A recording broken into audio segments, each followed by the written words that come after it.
El 5 de marzo de 1953, en Moscú, dos prominentes figuras de la URSS desaparecen a solo una hora de diferencia. El compositor Sergei Prokofiev fallece a los 61 años. Había sido nombrado compositor oficial de la URSS y artista del pueblo en 1947, pero luego fue acusado de escribir obras formalistas y no socialistas, siendo estas prohibidas unos meses más tarde. Terminó su vida en la miseria y deshonrado. Ese mismo día, Joseph Stalin, el padre de los pueblos, quien antes había elogiado a Prokofiev antes de degradarlo, sucumbe a un ataque al corazón, eclipsando por completo la desaparición del talentoso compositor.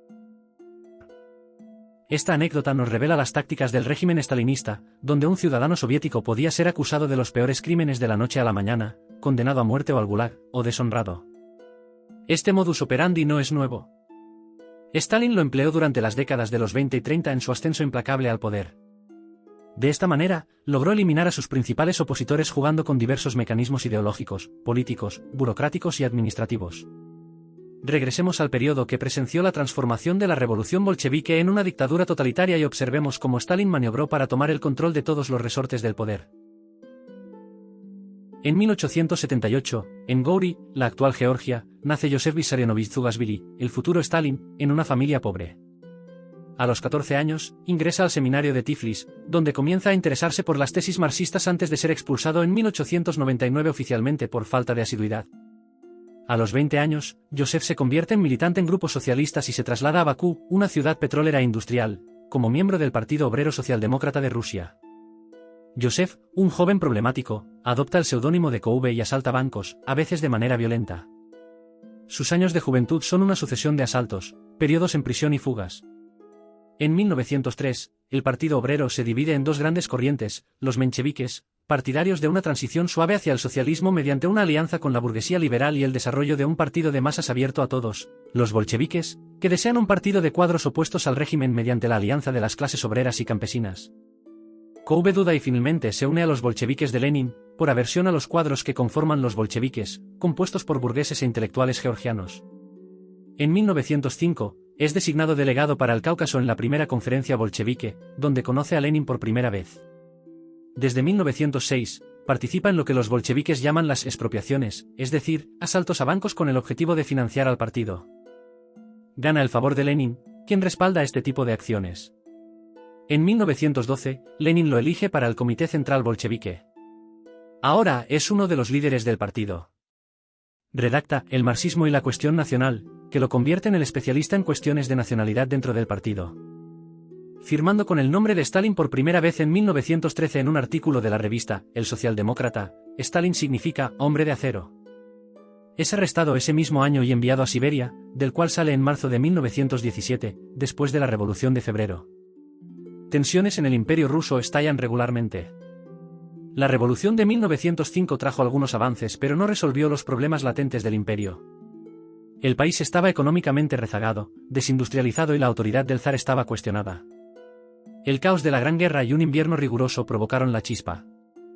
En febrero, estalla una huelga en Petrogrado que rápidamente se convierte en general. Los soldados fraternizan con los obreros, y se establece un gobierno provisional liberal. El zar abdica el 2 de marzo de 1917.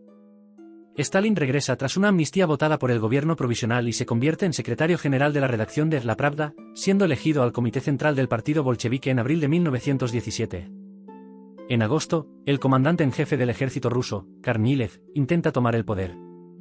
El gobierno provisional, en pánico, llama a los bolcheviques y otros revolucionarios para protegerlo. El intento de Kornilev falla, pero los bolcheviques de Lenin salen de la clandestinidad y sus filas crecen. Las masas se radicalizan, los campesinos toman las tierras de los terratenientes, y los soldados desertan. Después de exponer su visión para conquistar el poder en sus famosas tesis de abril, Lenin decide pasar a la acción en octubre. La insurrección del otoño de 1917 es victoriosa para los bolcheviques. Inmediatamente se celebra un congreso de los soviets. La primera medida es poner fin a la guerra. Un armisticio se firmará finalmente en el Tratado de Brest-Litovsk en marzo de 1918, recortando significativamente el territorio ruso. Stalin respalda a Lenin en todos los puntos, especialmente en el rechazo de integrar socialistas revolucionarios y mencheviques en el nuevo gobierno. Es nombrado comisario del pueblo para las nacionalidades, ya que Lenin lo considera un hombre confiable y frecuentemente lo carga con misiones especiales durante la guerra civil que devastó el país de 1918 a 1921. Los bolcheviques tuvieron que enfrentarse a las fuerzas contrarrevolucionarias, conocidas como los blancos, en oposición a los rojos bolcheviques. También tuvieron que enfrentarse a una coalición de países que no deseaban ver triunfar la revolución comunista. La Ejército Rojo fue creado y organizado por León Trotsky. Los combates fueron feroces, y para complicar aún más las cosas, una violenta hambruna azotó el país. Stalin fue enviado a Tsarichino, futuro Stalingrado y actual Volgogrado, para requisar las cosechas y enviarlas a Moscú. Decidió tomar el mando de las tropas del Ejército Rojo en el lugar, destituyendo a oficiales que habían pertenecido al antiguo régimen zarista, a pesar de haber sido colocados por Trotsky por sus habilidades. Sin embargo, surge un primer conflicto entre los dos hombres sobre esta cuestión. A principios de 1919, el Congreso del Partido Comunista crea un órgano político, el Politburó, que definirá las líneas generales de la política bolchevique. Los primeros miembros son Lenin, Trotsky, Stalin, Kamenev y Zinoviev. La lucha por el poder se desarrollará en este círculo cerrado. También se crea un órgano de gestión del aparato del partido llamado Volksbureaus, y Stalin pertenece a ambos órganos, aunque permanece bastante discreto y se mezcla poco en las luchas ideológicas entre Lenin y Trotsky, por ejemplo, sobre el papel de los sindicatos. Aparece moderado en sus debates y se vuelve esencial para la maquinaria del partido. Después de las hambrunas y la guerra civil, el país está en ruinas. Lenin decide devolver un papel a la pequeña industria y al comercio, reemplazando las requisiciones con un impuesto. Lanza este proyecto en 1921 bajo el nombre de Nueva Política Económica, conocida como la NEP. Stalin, sin inmutarse, prefiere levantar una milicia bolchevique en Georgia para derrocar al gobierno local liderado por los mencheviques. Lo logra a pesar de las reticencias de Lenin.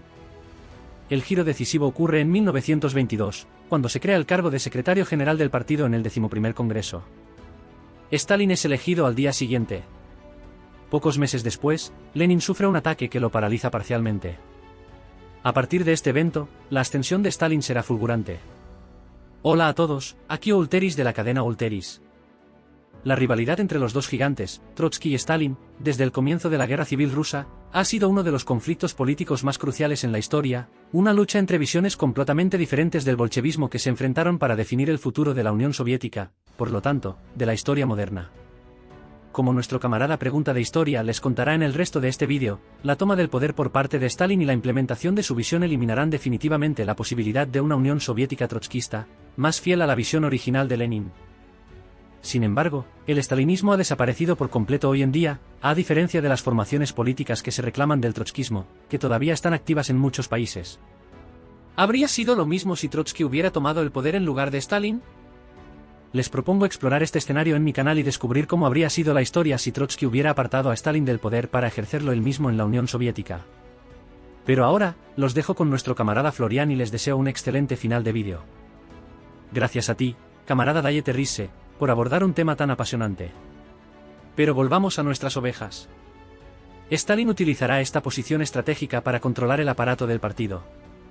En 1923, nombra a 10.000 cuadros, asegurándose de su lealtad. Renueva casi 2/3 de los secretarios de los comités de distrito, crea un cuerpo de inspectores que controla las provincias, y por supuesto, ofrece a todas estas personas una remuneración considerablemente superior al promedio y beneficios en especie.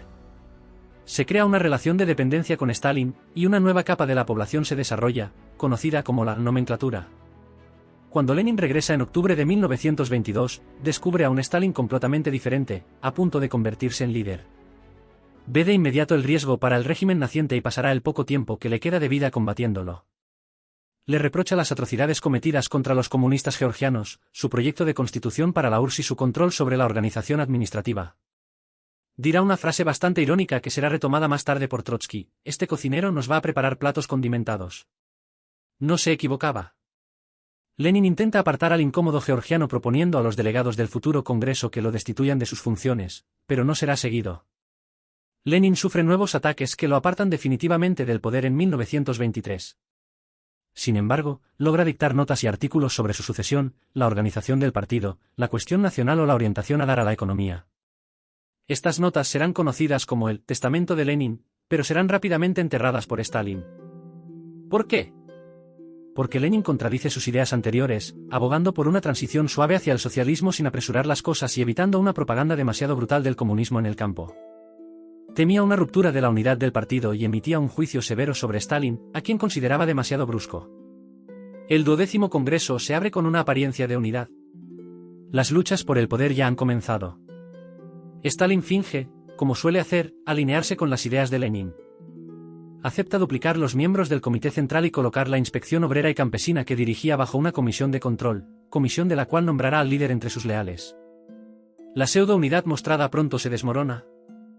En septiembre, Dzerzhinsky, el fundador de la policía política y cercano a Stalin, propone, para estrechar la unidad ideológica del partido, la obligación para sus miembros de informar cualquier información sobre la existencia de facciones trotskistas.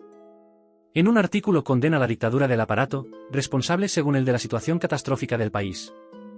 Es seguido por 46 antiguos revolucionarios de 1917 que presentan al Comité Central en octubre de 1923 una declaración que retoma las críticas de Trotsky. A pocos días de la muerte de Lenin, durante la 13ª conferencia del partido en enero de 1924, Stalin saca de la manga una resolución que permite excluir del partido a todos los culpables de haber formado facciones trotskistas. Trotsky, enfermo, no está presente. Se le acusa de desviación antileninista. Sus ideas económicas son rechazadas y sus seguidores son enviados a provincias o al extranjero, pero aún no es excluido del partido. El 21 de enero de 1924, Lenin fallece. Se convierte entonces en objeto de un verdadero culto. Bajo una apariencia unida, la lucha a muerte que se librarán los dirigentes bolcheviques pasará por la monopolización y apropiación de su pensamiento. Stalin da una serie de conferencias llamadas Las bases del leninismo, que luego serán publicadas y ampliamente difundidas. Es lectura obligatoria para los 200.000 nuevos reclutas del partido de la promoción Lenin. Estos nuevos miembros votarán según los deseos del secretario general. A finales de 1924, Trotsky publica sus lecciones de octubre, en las que critica la orientación tomada por el partido, especialmente su deriva hacia la derecha. Su teoría también se basa en la idea de que solo la revolución mundial puede salvar a la URSS de la catástrofe. Por el contrario, Stalin desarrolla una teoría política simple y comprensible para las masas y los miembros del partido que ha colocado, la del socialismo en un solo país.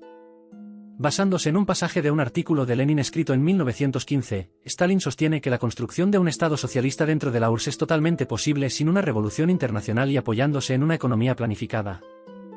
Esta teoría atrae a la base bolchevique, halagando los sentimientos nacionalistas. El periodo 1923 a 1929 ve dos grandes tendencias, cuyas divisiones se centran en la política económica.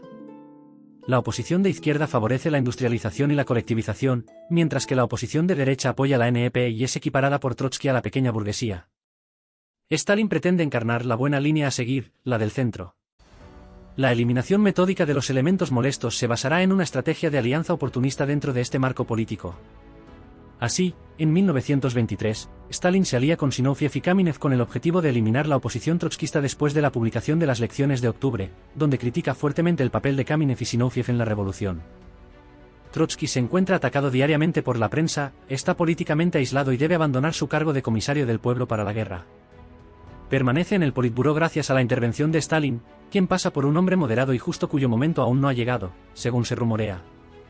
Su momento aún no ha llegado, habría dicho en privado. Kamenev y Zinoviev, sus antiguos aliados, se ven atacados y otros grupos también forman una nueva oposición. La oposición unificada es un último acto de honor para derrocar a Stalin, apelando a la idea de una revolución traicionada por la burocracia. Sin embargo, ya es demasiado tarde, especialmente porque la represión de los levantamientos comunistas en China en 1927 respalda la política represiva de Stalin. A nivel ideológico, la revolución mundial no parece estar en el horizonte. La mayoría de los líderes son excluidos de los órganos directivos en el 15º Congreso. Trotsky y sus seguidores son exiliados, Kamenev y Zinoviev hacen su autocrítica para ser reintegrados. Stalin realiza otra vuelta de tuerca para eliminar a la facción derechista, representada por Bukharin, Rykov y Tamsky, quienes consideran que la NEP está en un callejón sin salida y abogan por una economía centrada en la industrialización acelerada.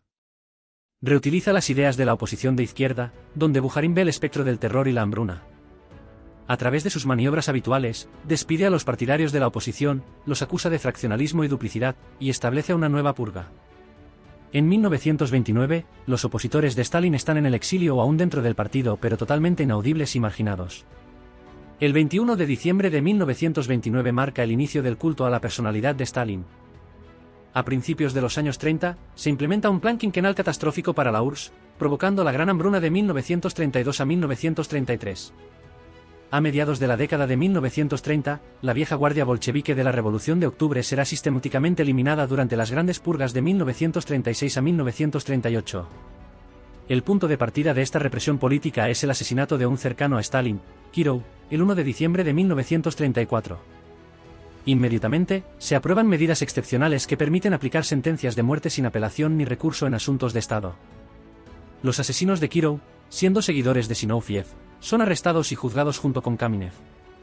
La teoría de la conspiración del saboteador, que disminuye las capacidades de producción y la acción de agentes extranjeros, se convierte en central en esta política de represión. Los juicios de Moscú son parodias de justicia, a los acusados son juzgados según confesiones obtenidas bajo tortura. Deben hacer su autocrítica pública alabando los méritos de Stalin, pero la sanción es a menudo la misma, el gulag o la muerte. Durante estos juicios, todas las grandes figuras vinculadas a Lenin que se opusieron a Stalin desaparecen: Kamenev, Zinoviev, Rykov. Solo Trotsky, en el exilio, escapa de los juicios, pero un agente soviético lo asesina en 1940 en México. Las operaciones represivas a gran escala contra la población envían a más de 700,000 personas al Gulag y más de 800,000 a la muerte. Los objetivos de estas purgas son múltiples: eliminar a los antiguos bolcheviques de 1917 para tener el control definitivo del partido, justificar el fracaso de la política ante las masas encontrando chivos expiatorios y, además, impresionar al pueblo y al mundo con la espectacular puesta en escena de los juicios. Las grandes purgas de Stalin liberan a la URSS de la oposición y le permiten apoyarse en cuadros leales a su persona. Trotsky se pregunta sobre las razones de su fracaso y lo atribuye al triunfo de la burocracia stalinista, una afirmación que puede ser discutible. En realidad, pocas personas ejercen el poder, pero están totalmente dedicadas a Stalin. Los años 20 vieron un profundo cambio en los miembros del partido: jóvenes, poco educados, poco politizados y, por lo tanto, maleables. Con la policía política a sus órdenes y la base militante siguiendo los debates bajo un estricto control, la oposición no podía sino desaparecer a largo plazo. La ascensión de Stalin fue un punto de inflexión para la URSS y el mundo, logrando eliminar toda oposición política en los años 20 y físicamente en los años 30. Este hombre discreto y taciturno demostró una sorprendente habilidad política y arroja luz sobre los extraños caminos que conducen al totalitarismo. Bueno, espero que este vídeo, en colaboración con Alteris, les haya gustado. No duden en visitar su canal, hace un trabajo realmente genial. Como siempre, si les gustó, denle un pulgar arriba, compártanlo al máximo y también pueden apoyarme en YouTube sin gastar ni un centavo. Gracias por ver y nos vemos pronto en un nuevo episodio.